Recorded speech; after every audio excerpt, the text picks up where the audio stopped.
Everyone loves to listen to a good book, and there are so many wonderful ones to choose, so we decided to bring you this podcast of Stories Come to Life. Each episode features a story from either classic or modern literature, especially chosen to be interesting and exciting to hear. So sit back, relax, and listen to this story come to life. Welcome to Stories Come to Life. I am your host, Kathryn Lopez Luker. Dream journals, a poisonous cucumber, and a possible bewitchment. These are some of the things you will encounter in today's episode of The Story Girl by L.M. Montgomery.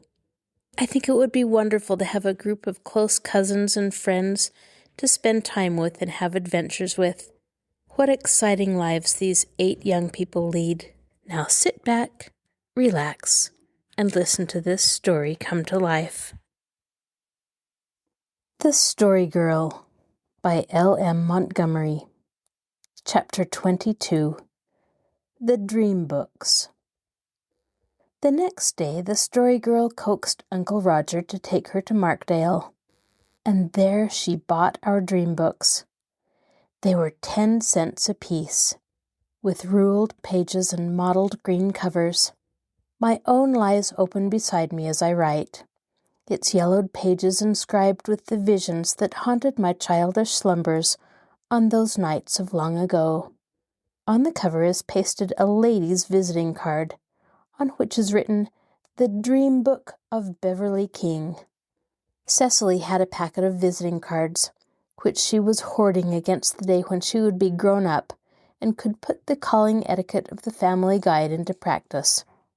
But she generously gave us all one apiece for the covers of our dream books. As I turn the pages and glance over the records, each one beginning, "Last night I dreamed," the past comes very vividly back to me. I see that bowery orchard, shining in memory with the soft glow of beauty, the light that never was on land or sea, where we sat on those September evenings and wrote down our dreams, when the cares of the day were over and there was nothing to interfere with the pleasing throes of composition.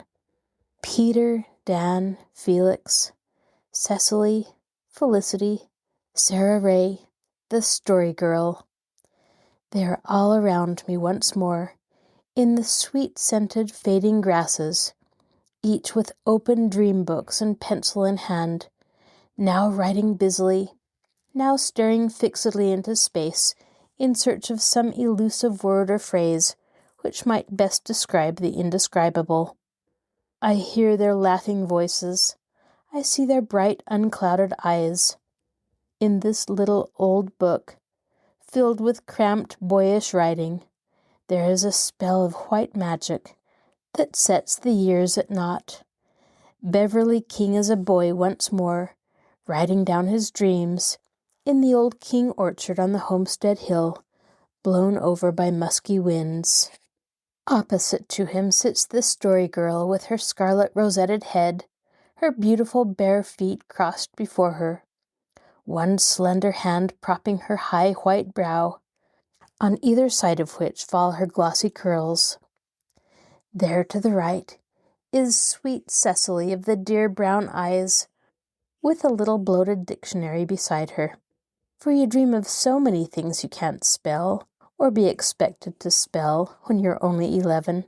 Next to her sits Felicity, beautiful and conscious that she is beautiful, with hair of spun sunshine and sea-blue eyes, and all the roses of that vanished summer abloom in her cheeks. Peter is beside her, of course, sprawled flat on his stomach among the grasses, one hand clutching his black curls, with his dream book on a small round stone before him. For only so can Peter compose at all, and even then he finds it hard work. He can handle a hoe more deftly than a pencil, and his spelling, even with all his frequent appeals to Cecily, is a fearful and wonderful thing. As for punctuation, he never attempts it, beyond an occasional period, jotted down whenever he happens to think of it, whether in the right place or not. The story girl goes over his dreams after he has written them out, and puts in the commas and semicolons and straightens out the sentences. Felix sits on the right of the story girl, fat and stodgy, grimly in earnest even over dreams. He writes with his knees stuck up to form a writing desk, and he always frowns fiercely the whole time. Dan, like Peter, writes lying down flat, but with his back towards us, and he has a dismal habit of groaning aloud, writhing his whole body, and digging his toes into the grass, when he cannot turn a sentence to suit him. Sarah Ray is at his left. There is seldom anything to be said of Sarah except to tell where she is. Like Tennyson's Maud in one respect at least, Sarah is splendidly null. Well, there we sit and write in our dream books, and Uncle Roger passes by and accuses us of being up to very bad mischief.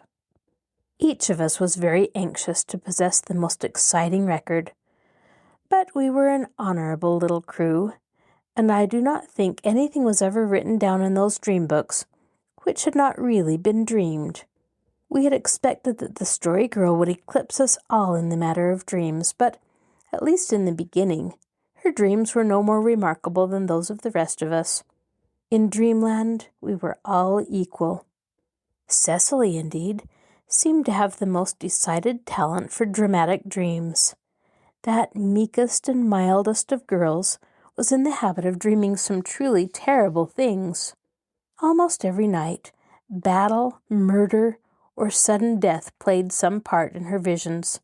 On the other hand, Dan, who was a somewhat truculent fellow, addicted to the perusal of lurid dime novels, which he borrowed from other boys in school, dreamed dreams of such a peaceful and pastoral character that he was quite disgusted with the resulting tame pages of his dream book. But if the story girl could not dream anything more wonderful than the rest of us, she scored when it came to the telling. To hear her tell a dream was as good, or as bad, as dreaming it yourself. As far as writing them down was concerned, I believe that I, Beverly King, carried off the palm. I was considered to possess a pretty knack of composition, but the story girl went me one better even there, because, having inherited something of her father's talent for drawing, she illustrated her dreams with sketches that certainly caught the spirit of them, whatever might be said of their technical excellence. She had an especial knack for drawing monstrosities, and I vividly recalled the picture of an enormous and hideous lizard, looking like a reptile of the pterodactyl period, which she had dreamed of seeing crawl across the roof of the house. On another occasion, she had a frightful dream, at least it seemed frightful while she told us, and described the dreadful feeling it had given her, of being chased around the parlor by the ottoman, which made faces at her. She drew a picture of the grimacing ottoman on the margin of her dream book, which so scared Sarah Ray when she beheld it that she cried all the way home, and insisted on sleeping that night with Judy Pineau, lest the furniture take to pursuing her also. Sarah Ray's own dreams never amounted to much. She was always in trouble of some sort, couldn't get her hair braided or her shoes on the right feet. Consequently, her dream book was very monotonous. The only thing worth mentioning in the way of dreams that Sarah Ray ever achieved was when she dreamed that she went up in a balloon and fell out. "I expected to come down with an awful thud," she said, shuddering, "but I lit as light as a feather and woke right up." "If you hadn't woke up, you'd have died," said Peter, with a dark significance. "If you dream of falling and don't wake up, you do land with a thud, and it kills you. That's what happens to people who die in their sleep." "How do you know?" asked Dan skeptically. "Nobody who died in his sleep could ever tell it." "My Aunt Jane told me so," said Peter. "I suppose that settles it," said Felicity disagreeably. "You always say something nasty when I mention my Aunt Jane," said Peter reproachfully. "What did I say that was nasty?" cried Felicity. "I didn't say a single thing." "Well, it sounded nasty," said Peter, who knew that it is the tone that makes the music. "What did your Aunt Jane look like?" asked Cecily sympathetically. "Was she pretty?" "No," conceded Peter reluctantly. "She wasn't pretty, but she looked like the woman in that picture the Story Girl's father sent her last week. The one with the shiny ring round her head and the baby in her lap. I've seen Aunt Jane look at me just like that woman looks at her baby. Ma never looks so. Poor Ma is too busy washing. I wish I could dream of my Aunt Jane. I never do." "Dream of the dead, you'll hear of the living," quoted Felix oracularly. "I dreamed last night that I threw a lighted match into that keg of gunpowder in Mr. Cook's store at Markdale," said Peter. "It blew up and everything blew up, and they fished me out of the mess. But I woke up before I had time to find out if I was killed or not." "One is so apt to wake up just as things get interesting," remarked the Story Girl discontentedly. "I dreamed last night that I had really, truly curly hair," said Cecily mournfully. "And oh, I was so happy. It was dreadful to wake up and find it as straight as ever."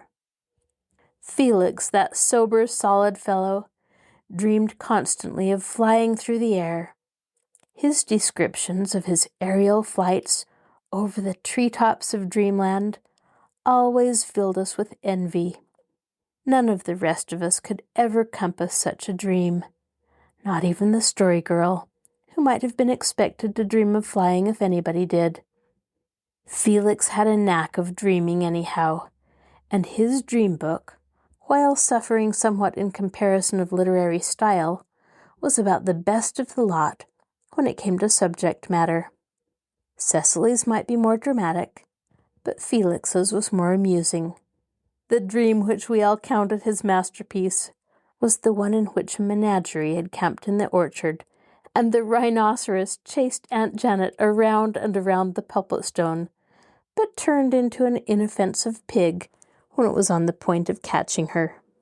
Felix had a sick spell soon after we began our dream books, and Aunt Janet essayed to cure him by administering a dose of liver pills, which Elder Fruin had assured her were a cure-all for every disease the flesh is heir to. But Felix flatly refused to take liver pills. Mexican tea he would drink, but liver pills he would not take, in spite of his own suffering and Aunt Janet's commands and entreaties. I could not understand his antipathy to the insignificant little white pellets, which were so easy to swallow. But he explained the matter to us in the orchard, when he had recovered his usual health and spirits. "I was afraid to take the liver pills, for fear they'd prevent me from dreaming," he said. "Don't you remember old Mrs. Baxter in Toronto, Bev?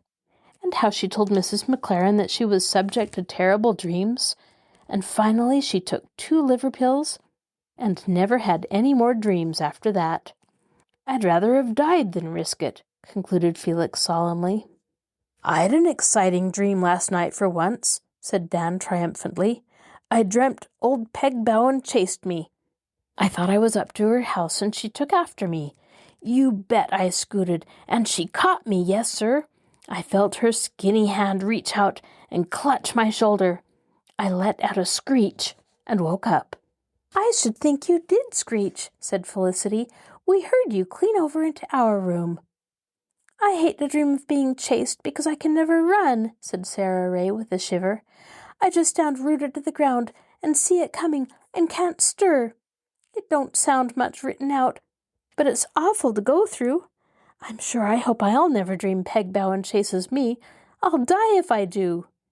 "I wonder what Peg Bowen would really do to a fellow if she caught him," speculated Dan. "Peg Bowen doesn't need to catch you to do things to you," said Peter ominously. "She can put ill luck on you just by looking at you, and she will if you offend her." "I don't believe that," said the Story Girl airily. "Don't you? All right, then. Last summer she called at Lem Hills in Markdale, and he told her to clear out or he'd set the dog on her. Peg cleared out, and she went across his pasture muttering to herself and throwing her arms around. And the very next day, his best cow took sick and died. How do you account for that?" "It might have happened anyhow," said the Story Girl, somewhat less assuredly, though. "It might, but I'd just as soon Peg Bowen didn't look at my cows," said Peter. "Ha! As if you had any cows," giggled Felicity. "I'm going to have cows some day," said Peter, flushing. "I don't mean to be a hired boy all my life.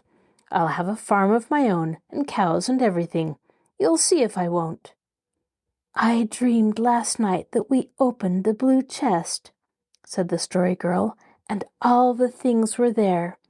The blue china candlestick, only it was brass in the dream, and the fruit basket with the apple on it, and the wedding dress, and the embroidered petticoat.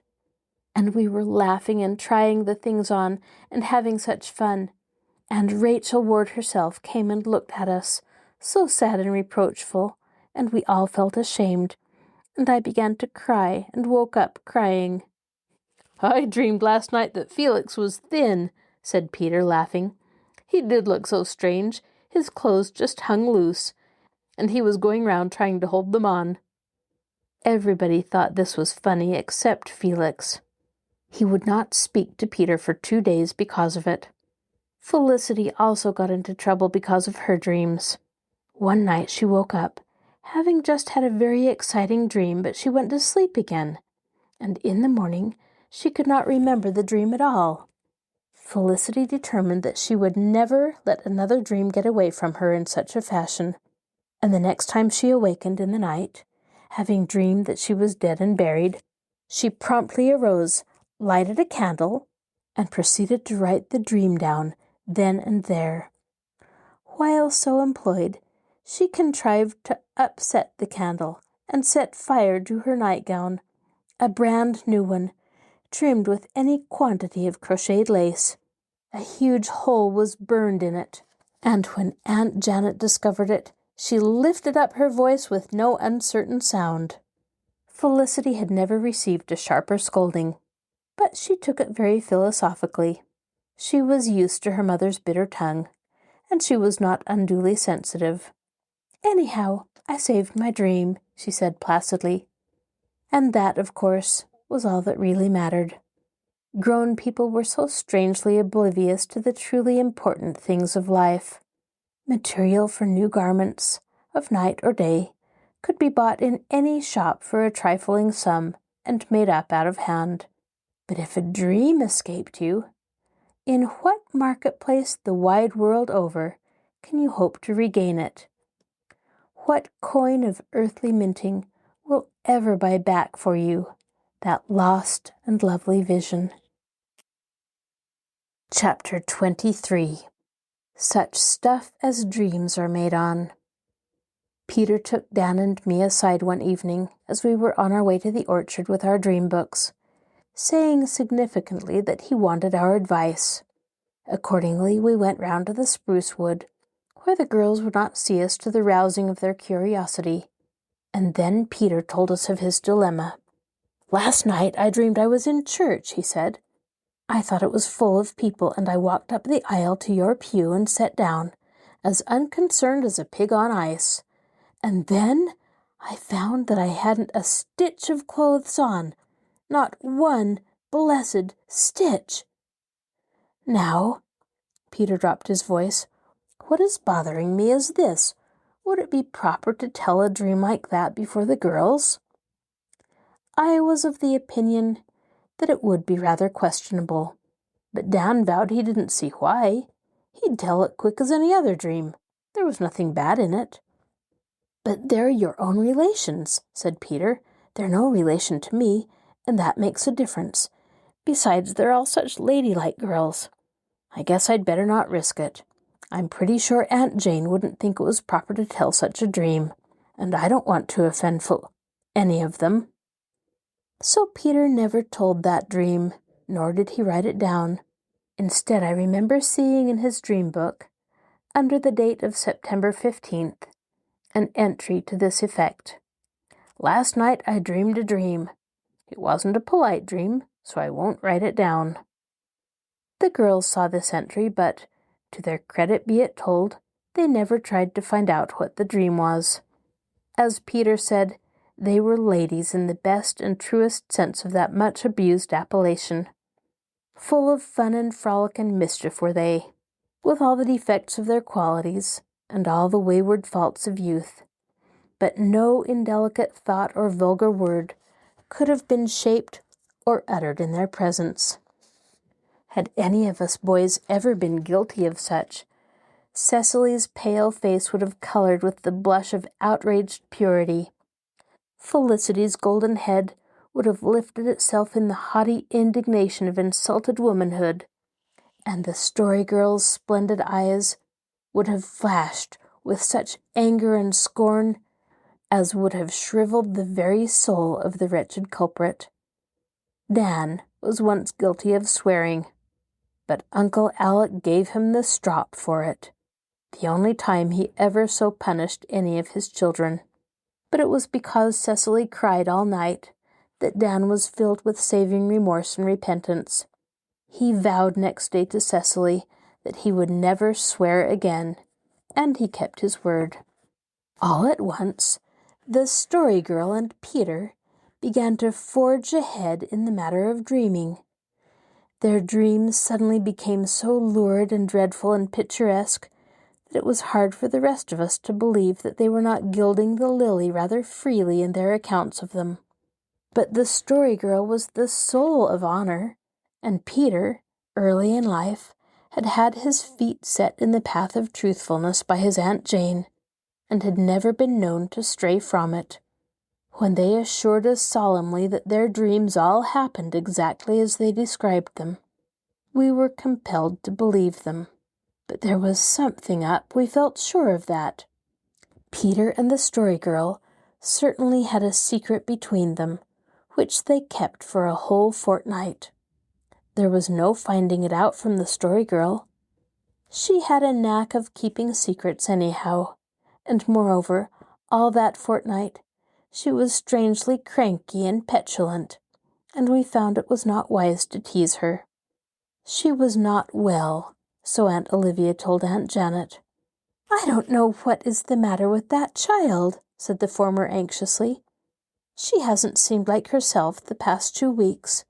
She complains of headache, and she has no appetite, and she is a dreadful color. I'll have to see a doctor about her if she doesn't get better soon." "Give her a good dose of Mexican tea and try that first," said Aunt Janet. "I've saved many a doctor's bill in my family by using Mexican tea." The Mexican tea was duly administered, but produced no improvement in the condition of the Story Girl, who, however, went on dreaming after a fashion which soon made her dream book a veritable curiosity of literature. "If we can't soon find out what makes Peter and the Story Girl dream like that, the rest of us might as well give up trying to write dream books," said Felix discontentedly. Finally, we did find out. Felicity wormed the secret out of Peter by the employment of Delilah wiles, such as have been the undoing of many a miserable male creature since Samson's day. She first threatened that she would never speak to him again if he didn't tell her, and then she promised him that if he did, she would let him walk beside her to and from Sunday school all the rest of the summer, and carry her books for her. Peter was not proof against this double attack. He yielded, and told the secret. I expected the Story Girl would overwhelm him with scorn and indignation, but she took it very coolly. "I knew Felicity would get it out of him sometime," she said. "I think he has done well to hold out this long." Peter and the Story Girl, so it appeared, had wooed wild dreams to their pillows by the simple device of eating rich, indigestible things before they went to bed. And Olivia knew nothing about it, of course. She permitted them only a plain, wholesome lunch at bedtime. But during the day, the Story Girl would smuggle upstairs various tidbits from the pantry, putting half in Peter's room and half in her own. And the result was these visions, which had been our despair. "Last night I ate a piece of mince pie," she said, "and a lot of pickles, and 2 grape jelly tarts. But I guess I overdid it because I got real sick and couldn't sleep at all, so of course I didn't have any dreams. I should have stopped with the pie and the pickles and left the tarts alone. Peter did, and he had an elegant dream that Peg Bowen caught him and put him on to boil alive in that big black pot that hangs outside her door. He woke up before the water got hot, though. Well, Miss Felicity, you're pretty smart, but how will you like to walk to Sunday school with a boy who wears patched trousers? I won't have to, said Felicity triumphantly. Peter is having a new suit made. It's to be ready by Saturday. I knew that before I promised. Having discovered how to produce exciting dreams, we all promptly followed the example of Peter and the Story Girl. There's no chance for me to have any horrid dreams, lamented Sarah Ray, because Ma says I can't have anything at all to eat before I go to bed. I don't think it's fair. Can't you hide something away through the day as we do? Asked Felicity. No. Sarah shook her fawn-colored head mournfully. Ma always keeps the pantry locked, for fear Judy Pineau will treat her friends. For a week we ate unlawful lunches, and dreamed dreams after our own hearts. And, I regret to say, bickered and squabbled incessantly throughout the daytime, for our digestions went out of order, and our tempers followed suit. Even the Story Girl and I had a fight, something that had never happened before. Peter was the only one who kept his normal poise. Nothing could upset that boy's stomach. One night, Cecily came into the pantry with a large cucumber, and proceeded to devour the greater part of it. The grown-ups were away that evening, attending a lecture at Markdale. So we ate our snacks openly, without any recourse to ways that were dark. I remember I supped that night off a solid hunk of pork fat, topped off with a slab of cold plum pudding. I thought you didn't like cucumber, Cecily, Dan remarked. Neither I do, said Cecily with a grimace, but Peter says they're splendid for dreaming. He ate one that night he had the dream about being caught by cannibals. I'd eat 3 cucumbers if I could have a dream like that. Cecily finished her cucumber, and then drank a glass of milk, just as we heard the wheels of Uncle Alex's buggy rambling over the bridge in the hollow. Felicity quickly restored pork and pudding to their own places, and by the time Aunt Janet came in, we were all in our respective beds. Soon the house was dark and silent. I was just dropping into an uneasy slumber when I heard a commotion in the girls' room across the hall. Their door opened, and through our own open door, I saw Felicity's white-clad figure flit down the stairs to Aunt Janet's room. From the room she had left came moans and cries. "Cecily's sick," said Dan, springing out of bed. "That cucumber must have disagreed with her." In a few minutes the whole house was astir. Cecily was sick, very, very sick. There was no doubt of that. She was even worse than Dan had been when he had eaten the bad berries. Uncle Alex, tired as he was from his hard day's work and evening outing, was dispatched for the doctor.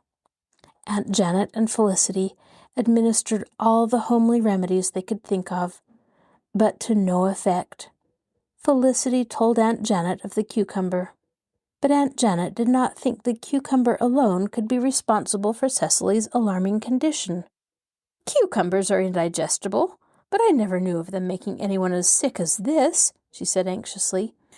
"What made the child eat a cucumber before going to bed? I didn't think she liked them."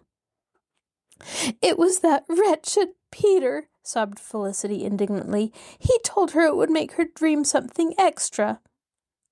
"What on earth did she want to dream for?" demanded Aunt Janet in bewilderment. "Oh, to have something worthwhile to write in her dream book, Ma. We all have dream books, you know, and everyone wants their own to be the most exciting, and we've been eating rich things to make us dream, and it does. But if Cecily—" "Oh, I'll never forgive myself," said Felicity incoherently, letting all kinds of cats out of the bag. in her excitement and alarm. "Well, I wonder what on earth you young ones will do next," said Aunt Janet, in the helpless tone of a woman who gives it up. Cecily was no better when the doctor came. Like Aunt Janet, he declared that cucumbers alone would not have made her so ill. But when he found out that she had drunk a glass of milk also, the mystery was solved. "Why, milk and cucumbers together make a rank poison," he said. "No wonder the child is sick. There now," seeing the alarmed faces around him. "Don't be frightened. As old Mrs. Fraser says, it's not deadly, it won't kill her, but she'll probably be a miserable girl for 2 or 3 days. She was. And we were all miserable in company.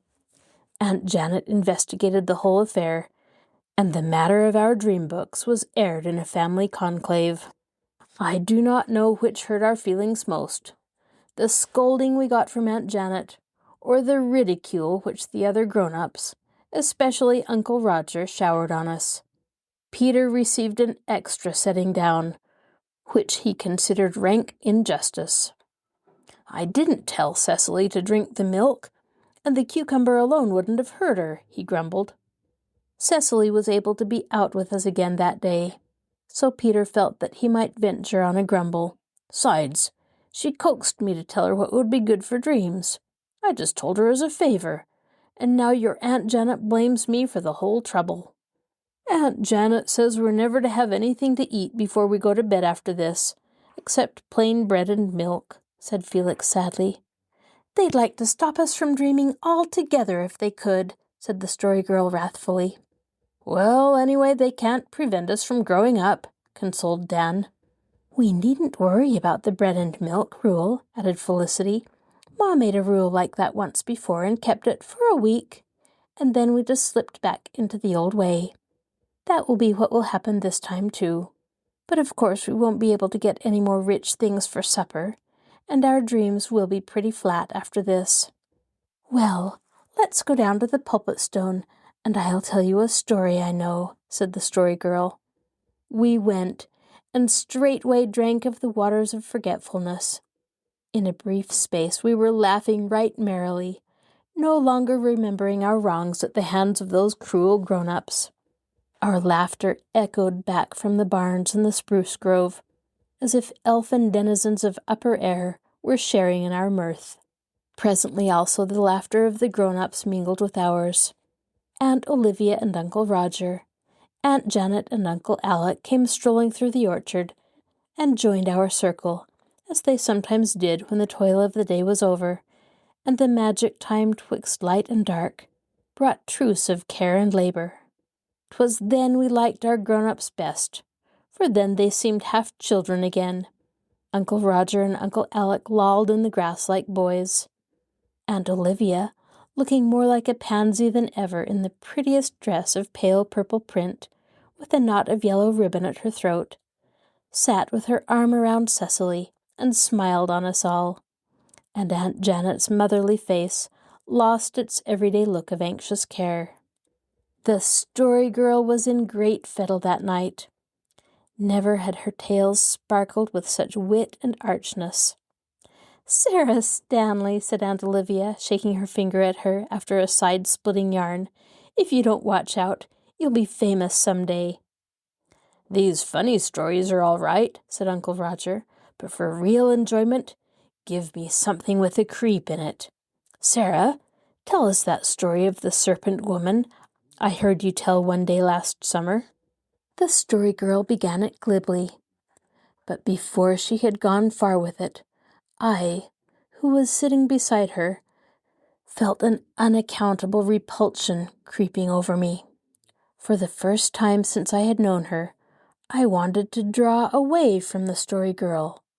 Looking around on the faces of the group, I saw that they all shared my feeling. Cecily had put her hands over her eyes. Peter was staring at the Story Girl with a fascinated, horror-stricken gaze. Aunt Olivia was pale and troubled. All looked as if they were held prisoners in the bond of a fearsome spell, which they would gladly break, but could not. It was not our story girl who sat there, telling that weird tale in a sibilant, curdling voice. She had put on a new personality like a garment, and that personality was a venomous, evil, loathly thing. I would rather have died than have touched the slim brown wrist on which she supported herself. The light in her narrowed orbs was the cold, merciless gleam of the serpent's eye. I felt frightened of this unholy creature who had suddenly come into our dear story girl's place. When the tale ended, there was a brief silence. Then Aunt Janet said severely, but with a sigh of relief, "Little girls shouldn't tell such horrible stories." This truly Aunt Janetian remark broke the spell.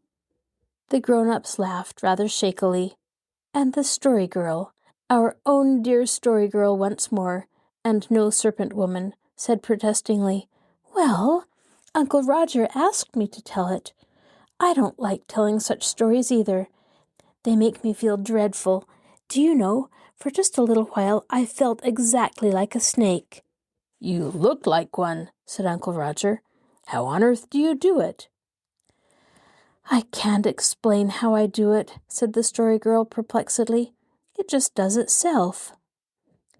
Genius can never explain how it does it. It would not be genius if it could. And the story girl had genius. As we left the orchard, I walked along behind Uncle Roger and Aunt Olivia. "That was an uncanny exhibition for a girl of 14, you know, Roger," said Aunt Olivia musingly. "What is in store for that child?" "Fame," said Uncle Roger. "If she ever has a chance, that is. And I suppose her father will see to that. At least I hope he will.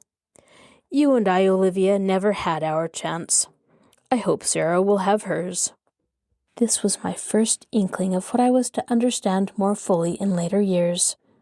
Uncle Roger and Aunt Olivia had both cherished certain dreams and ambitions in youth, but circumstances had denied them their chance, and those dreams had never been fulfilled.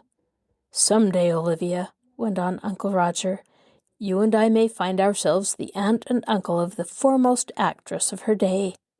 If a girl of 14 can make a couple of practical farmers and a pair of matter-of-fact housewives half believe for 10 minutes that she really is a snake, what won't she be able to do when she's 30? Here, you," added Uncle Roger, perceiving me, "cut along and get off to your bed, and mind you don't eat cucumbers and milk before you go." Chapter 24. The Bewitchment of Pat. We were all in the doleful dumps. At least, all we young fry were. And even the grown-ups were sorry, and condescended to take an interest in our troubles. Pat, our own dear frolicsome Patty, was sick again. Very, very sick. On Friday he moped and refused his saucer of new milk at milking time. The next morning he stretched himself down on the platform by Uncle Roger's back door, laid his head on his black paws, and refused to take any notice of anything or anybody. In vain we stroked and entreated and brought him tidbits. Only when the story girl caressed him did he give one plaintive little mew, as if to ask piteously why she could not do something for him. At that, Cecily and Felicity and Sarah Ray all began crying, and we boys felt choky. Indeed, I caught Peter behind Aunt Olivia's dairy later in the day, and if ever a boy had been crying, I vow that boy was Peter. Nor did he deny it when I taxed him with it, but he would not give in that he was crying about Patty. "Nonsense." "What were you crying for then?" I said. "I'm crying because my Aunt Jane is dead," said Peter defiantly. "But your Aunt Jane died 2 years ago," I said skeptically. "Well, ain't that all the more reason for crying?" retorted Peter. "I've had to do without her for 2 years, and that's worse than if it had just been a few days." "I I believe you were crying because Pat is so sick, I said firmly. As if I'd cry about a cat, scoffed Peter, and he marched off whistling.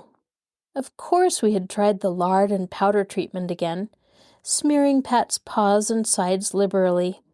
But to our dismay, Pat made no effort to lick it off. I tell you he's a mighty sick cat, said Peter darkly. When a cat don't care what he looks like, he's pretty far gone. If only we knew what was the matter with him, we might do something, sobbed the Story Girl, stroking her poor pet's unresponsive head. I could tell you what's the matter with him, but you'd only laugh at me, said Peter. We all looked at him. Peter Craig, what do you mean? Asked Felicity. Exactly what I say. Then, if you know what is the matter with Patty, tell us, commanded the Story Girl, standing up. She said it quietly, but Peter obeyed. I think he would have obeyed if she, in that tone and with those eyes, had ordered him to cast himself into the depths of the sea. I know I should. He's bewitched, that's what's the matter with him, said Peter, half defiantly, half shamefacedly. Bewitched? Nonsense. There now, what did I tell you? Complained Peter. The Story Girl looked at Peter, at the rest of us, and then at poor Pat. How could he be bewitched? She asked irresolutely, and who could bewitch him? I don't know how he was bewitched, said Peter. I'd have to be a witch myself to know. But Peg Bowen bewitched him. Nonsense, said the Story Girl again. All right, said Peter, you don't have to believe me. If Peg Bowen could bewitch anything, and I don't believe she could, why should she bewitch Pat? Asked the Story Girl. Everybody here and at Uncle Alex's is always kind to her. I'll tell you why, said Peter. Thursday afternoon, when you fellows were all in school, Peg Bowen came here. Your Aunt Olivia gave her a lunch, a good one. You may laugh at the notion of Peg being a witch, but I notice your folks are always awful good to her when she comes, and awful careful never to offend her. Aunt Olivia would be good to any poor creature, and so would Mother, said Felicity, and of course nobody wants to offend Peg, because she's so spiteful, and she once set fire to a man's barn in Markdale when he offended her, but she isn't a witch, that's ridiculous. All right, but wait till I tell you. When Peg Bowen was leaving, Pat stretched out on the steps. She tramped on his tail. You know Pat doesn't like to have his tail meddled with. He slid himself round and clawed her barefoot. If you'd just seen the look she gave him, you'd know whether she was a witch or not. And she went off down the lane, muttering and throwing her hounds round, just like she did in Lem Hill's cow pasture. She put a spell on Pat, that's what she did. He was sick the next morning.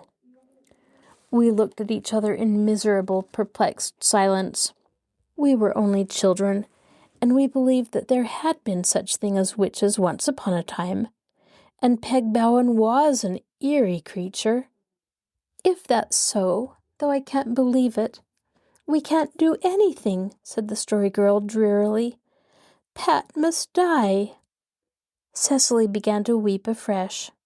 I'd do anything to save Pat's life, she said. I'd believe anything.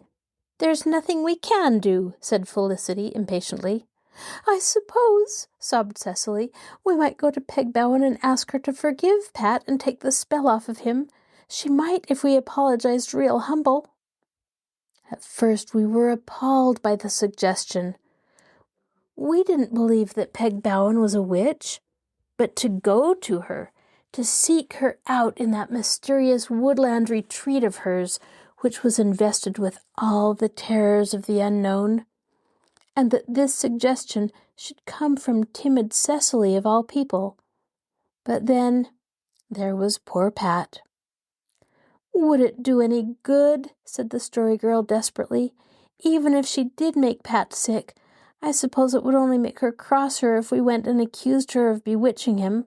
Besides, she didn't do anything of the sort. But there was some uncertainty in the Story Girl's voice. It wouldn't do any harm to try, said Cecily. If she didn't make him sick, it won't matter if she's cross. It won't matter to Pat, "But it might to the one who goes to her," said Felicity. "She isn't a witch, but she's a spiteful old woman, and goodness knows what she'd do to us if she caught us. I'm scared of Peg Bowen, and I don't care who knows it. Ever since I can mind, Ma's been saying, 'If you're not good, Peg Bowen'll catch you.' If I thought she'd really made Pat sick and could make him better, I'd try to pacify her somehow," said the Story Girl decidedly. "I'm frightened of her too, but just look at poor darling Patty." We looked at Patty, who continued to stare fixedly before him with unwinking eyes. Uncle Roger came out and looked at him also, with what seemed to us positively brutal unconcern. "I'm afraid it's all up with Pat," he said. "Uncle Roger," said Cecily imploringly, "Peter says Peg Bowen has bewitched Pat for scratching her. Do you think it can be so?" "Did Pat scratch Peg?" asked Uncle Roger with a horror-stricken face. Dear me, that mystery is solved. Poor Pat." Uncle Roger nodded his head, as if resigning himself and Pat to the worst. "Do you really think Peg Bowen is a witch, Uncle Roger?" demanded the Story Girl incredulously. "Do I think Peg Bowen is a witch? My dear Sarah, what do you think of a woman who can turn herself into a black cat whenever she likes? Is she a witch, or is she not? I leave it to you." "Can Peg Bowen turn herself into a black cat?" asked Felix, staring. "It's my belief that is the least of Peg Bowen's accomplishments," answered Uncle Roger. "It's the easiest thing in the world for a witch to turn herself into any animal you choose to mention. Yes, Pat is bewitched, no doubt of that. Not the least in the world." "What are you telling those children such stuff for?" asked Aunt Olivia, passing on her way to the well. "It's an irresistible temptation," answered Uncle Roger, strolling over to carry her pail. "You can see your Uncle Roger believes Peg is a witch," said Peter. "And you can see Aunt Olivia doesn't," I said, "and I don't either." "See here," said the Story Girl resolutely, "I don't believe it, but there may be something in it. Suppose there is. The question is, what can we do?" "I'd tell you what I'd do," said Peter. "I'd take a present for Peg and ask her to make Pat well. I wouldn't let on I thought she'd made him sick. Then she couldn't be offended, and maybe she'd take the spell off." "I think we'd better all give her something," said Felicity. "I'm willing to do that. But who's going to take the presents to her?" "We must all go together," said the Story Girl. "I won't! I wouldn't go near Peg Bowen's house for the world, no matter who was with me." "I've thought of a plan," said the Story Girl. "Let's all give her something, as Felicity says, and let us all go up to her place this evening. And if we see her outside, we'll just go quietly and set the things down before her with the letter, and say nothing but come respectfully away." "If she'll let us," said Dan significantly. "Can Peg read a letter?" I asked. "Oh, yes. Aunt Olivia says she's a good scholar. She went to school and was a smart girl until she became crazy. We'll write it very plain." "What if we don't see her?" asked Felicity. "We'll put the things on her doorstep and leave them." "She may be miles away over the country by this time," sighed Cecily, "and never find them until it's too late for Pat. But it's the only thing to do. What can we give her?" "We mustn't offer her any money," said the Story Girl. "She's very indignant when anyone does that. She says she isn't a beggar, but she'll take anything else. I shall give her my string of blue beads. She's fond of finery." "I'll give her that sponge cake I made this morning," said Felicity. "I guess she doesn't get sponge cake very often." "I've nothing but the rheumatism ring I got as a premium for selling needles last winter," said Peter. "I'll give her that. Even if she hasn't got rheumatism, it's a real handsome ring. It looks like solid gold." "I'll give her a roll of peppermint candy," said Felix. "I'll give her one of those little jars of cherry preserve I made," said Cecily. "I won't go near her," quavered Sarah Ray, "but I want to do something for Pat. And I'll send that piece of apple leaf lace I knit last week. I decided to give old Peg some apples from my birthday tree, and Dan declared he would give her a plug of tobacco. Oh, won't she be insulted? Exclaimed Felix, rather horrified. Naw, grinned Dan. Peg chews tobacco like a man. She'd rather have it than your rubbishy peppermints, I can tell you. I'll run down to old Mrs. Sampson's and get a plug. Now, we must write the letter and take it and the presents to her right away before it gets dark, said the Story Girl. We adjourned to the granary to indite the important document which the Story Girl was to compose. How shall I begin it? She asked in perplexity. It would never do to say Dear Peg, and Dear Miss Bowen sounds too ridiculous. Besides, nobody knows whether she is Miss Bowen or not, said Felicity. She went to Boston when she grew up, and some say she was married there, and her husband deserted her, and that's why she went crazy. If she's married, she won't like being called Miss. Well, how am I to address her? Asked the Story Girl in despair. Peter again came to the rescue with a practical suggestion. Begin it, Respected Madam, he said. Ma has a letter a school trustee once writ to my Aunt Jane, and that's how it began. Respected Madam, wrote the Story Girl, we want to ask a very great favor of you, and we hope you will kindly grant it if you can. Our favorite cat, Paddy, is very sick, and we are afraid he's going to die. Do you think you could cure him? And will you please try? We are all so fond of him, and he's such a good cat, and has no bad habits. Of course, if any one of us tramps on his tail, he will scratch us. But you know a cat can't bear to have his tail tramped on. It's a very tender part of him, and it's his only way of preventing it, and he doesn't mean any harm. If you can cure Paddy for us, we will always be very, very grateful to you. The accompanying small offerings are a testimonial of our respect and gratitude, and we entreat you to honor us by accepting them. Very respectfully yours, Sarah Stanley. I tell you that last sentence has a fine sound, said Peter admiringly.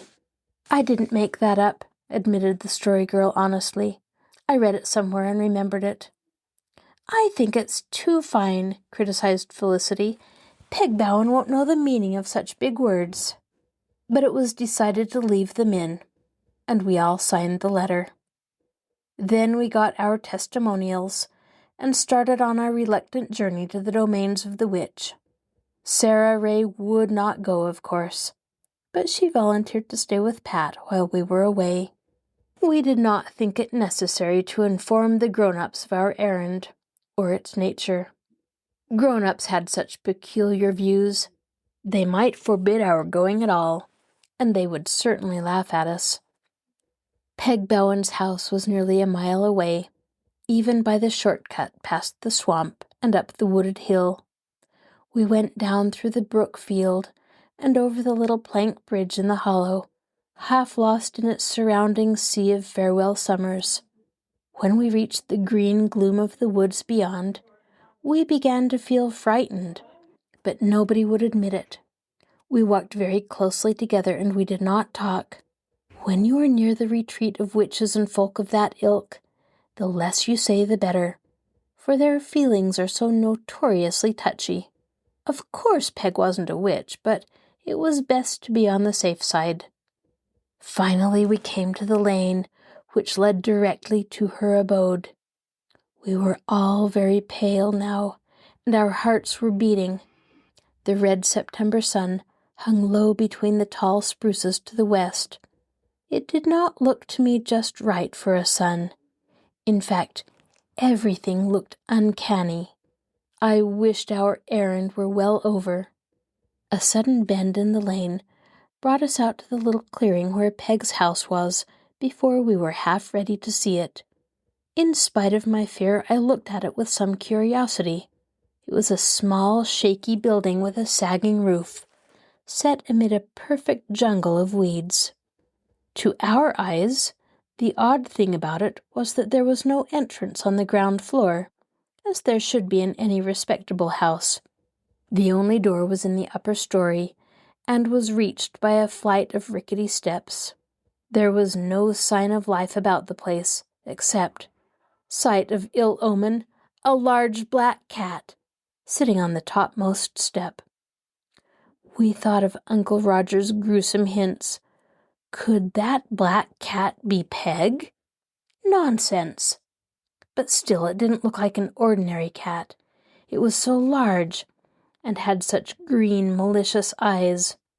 Plainly there was something out of the common about the beastie. In a tense, breathless silence, the Story Girl placed our parcels on the lowest step, and laid her letter on the top of the pile. Her brown fingers trembled, and her face was very pale. Suddenly, the door above us opened, and Peg Bowen herself appeared on the threshold. She was a tall, sinewy old woman, wearing a short, ragged drugget skirt, which reached scantily below her knees, a scarlet print blouse, and a man's hat. Her feet, arms, and neck were bare, and she had a battered old clay pipe in her mouth. Her brown face was seamed with 100 wrinkles, and her tangled, grizzled hair fell unkemptly over her shoulders. She was scowling, and her flashing black eyes held no friendly light. We had borne up bravely enough hitherto, in spite of our inward, unconfessed quakings. But now our strained nerves gave way, and sheer panic seized us. Peter gave a little yelp of pure terror. We turned and fled across the clearing and into the woods. Down the long hill we tore like mad, hunted creatures, firmly convinced that Peg Bowen was after us. Wild was that scamper, as nightmare-like as any recorded in our dream books. The Story Girl was in front of me, and I can recall the tremendous leaps she made over fallen logs and little spruce bushes, with her long brown curls streaming out behind her from their scarlet fillet. Cecily, behind me, kept gasping out the contradictory sentences. "Oh, Bev, wait for me!" and "Oh, Bev, hurry, hurry!" More by blind instinct than anything else, we kept together and found our way out of the woods. Presently, we were in the field beyond the brook. Over us was a dainty sky of shell pink. Placid cows were pasturing around us. The farewell summers nodded to us in the friendly breezes. We halted, with the glad realization that we were back in our own haunts, and that Peg Bowen had not caught us. "Oh, wasn't that an awful experience?" gasped Cecily, shuddering. "I wouldn't go through it again. I couldn't, not even for Pat." "It come on a fellow so sudden," said Peter shamefacedly. "I think I could have stood my ground if I'd known she was going to come out. But when she popped out like that, I thought I was done for." "We shouldn't have run," said Felicity gloomily.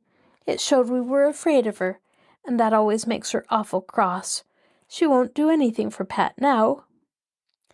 "I don't believe she could do anything anyway," said the Story Girl. "I think we've just been a lot of geese." We were all, except for Peter, more or less inclined to agree with her, and the conviction of our folly deepened when we reached the granary and found that Pat, watched over by the faithful Sarah Ray, was no better. The Story Girl announced that she would take him into the kitchen and sit up all night with him. "He shan't die alone anyway," she said miserably, gathering his limp body up into her arms. We did not think Aunt Olivia would give her permission to stay up, but Aunt Olivia did. Aunt Olivia really was a duck. We wanted to stay with her also, but Aunt Janet wouldn't hear of such a thing. She ordered us off to bed, saying that it was positively sinful in us to be so worked up over a cat.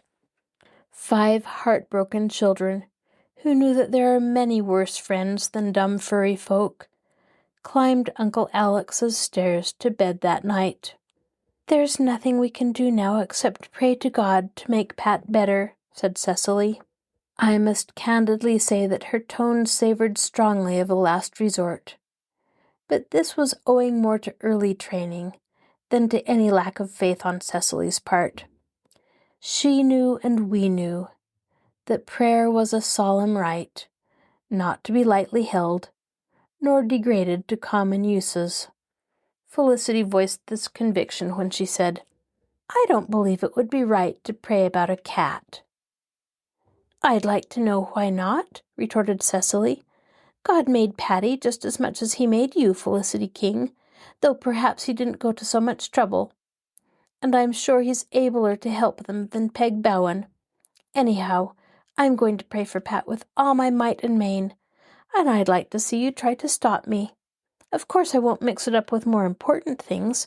I'll just tack it on after I've finished asking the blessings, but before I say amen."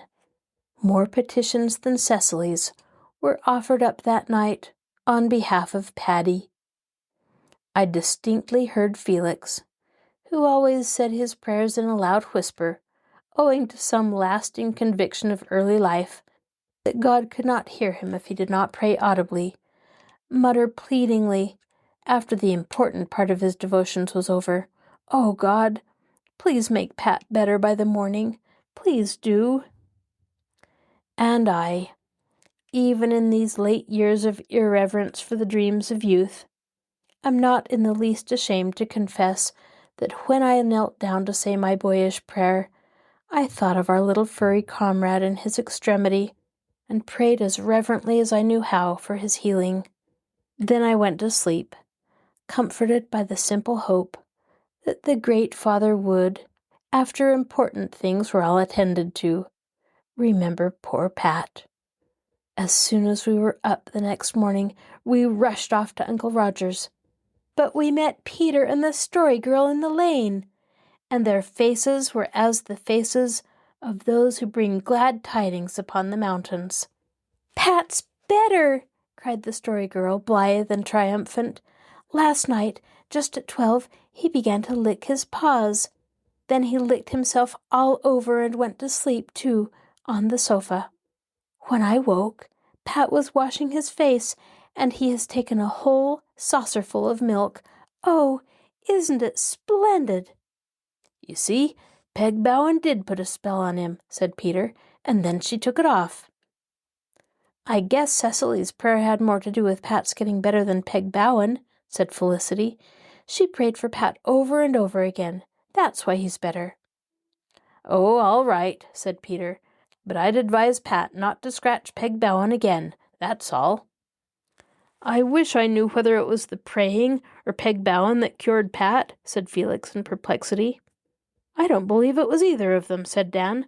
"Pat just got sick and got better again of his own accord." "I'm going to believe that it was the praying," said Cecily decidedly. "It's so much nicer to believe that God cured Pat than Peg Bowen did." "But you oughtn't to believe a thing just 'cause it would be more comfortable," objected Peter. "Mind you, I ain't saying God couldn't cure Pat, but nothing and nobody can't ever make me believe that Peg Bowen wasn't at the bottom of it." Thus, faith, superstition, and incredulity strove together amongst us, as in all history. Thank you for joining us for this episode of Stories Come to Life. Be sure to join us next time when we continue to listen to The Story Girl by L.M. Montgomery. I'd love to hear from you, so please email me at kluker@marshallpl.org. I'll talk to you again soon.